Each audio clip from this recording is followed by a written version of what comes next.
నమస్తే అండి. నమస్తే. ఎలక్షన్స్ వస్తున్నాయి కదా! ఆంధ్రాకి నెక్స్ట్ సీఎంగా ఎవరు గెలిస్తే బాగుంటది అనుకుంటున్నారు? జగన్మోహన్ రెడ్డి గారు వస్తే మాకు బాగుంటుందండి. ఎందుకండి? ఏంటంటే ఊళ్ళో అభివృద్ధి కార్యక్రమాలు జరుగుతున్నాయి. ప్రతి ఇంటికి లబ్ధిదారులు వస్తున్నారు.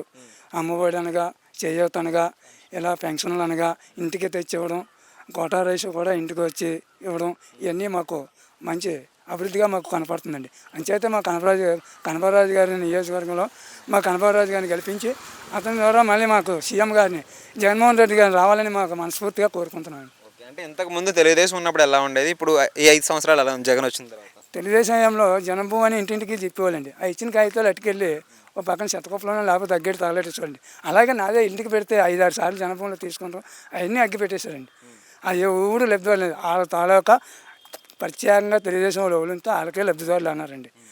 ఇది జగన్మోహన్ రెడ్డి అంతే కదండి, ప్రతి వాళ్ళు కూడా లబ్ధిదారులే వాలంటీర్ల ద్వారా కూడా వచ్చి ఏ ఇంటికి లబ్ధిదారులు అని కాకుండా ప్రతి ఇంటికి లబ్ధిదారుల కింద ఈ వాలంటీర్ వ్యవస్థ వచ్చిన తర్వాత మంచి అభివృద్ధి కార్యక్రమంగా పెట్టారండి జగన్. ఈ 5 సంవత్సరాల్లో మీకు ఏ పథకాలు అందాయండి?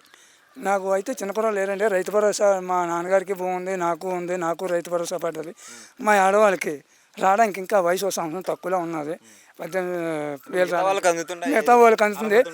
అడుగుతుందండి. మా నాన్నగారికి మళ్ళీ పెన్షన్ వస్తుందండి. నెలలకి కూడా అతనికి పెన్షన్ వస్తుంది. రోడ్లు ఎలా ఉన్నాయంటే ఇంతకు ముందుకి ఇప్పటికి పోలిస్తే? ఇప్పుడు బాగున్నాయండి. రోడ్లకి మా దాకా అయితే మాది బాగున్నాయండి. అంటే ప్రతిపక్షాల అభివృద్ధి పది ఏం జరగట్లేదు అని చెప్పేసి అంటున్నారు కదా. వాళ్ళు అంటారండి, ఇంతకుముందు బాబు రావాలా జాబ్ రావాలా అనేవాళ్ళండి. ఏముందండి, బాబు రావాలా జాబ్ లేదు, ఏది లేదు, గుర్తున్నా చుట్టారండి అందరికీ. మరి జగన్ వచ్చిన తర్వాత జాబుల పరంగా ఎలా ఉంది?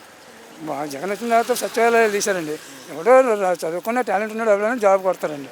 అందరికీ రావాలంటే రావు కదటండి అది. మరి చంద్రబాబుకి జగన్కి తేడా అంటే ఏం చెప్తారు? చంద్రబాబుకి జగన్కి తేడా అంటే ఇచ్చిన మాట నెరవేర్చేది జగన్మోహన్ రెడ్డి అండి.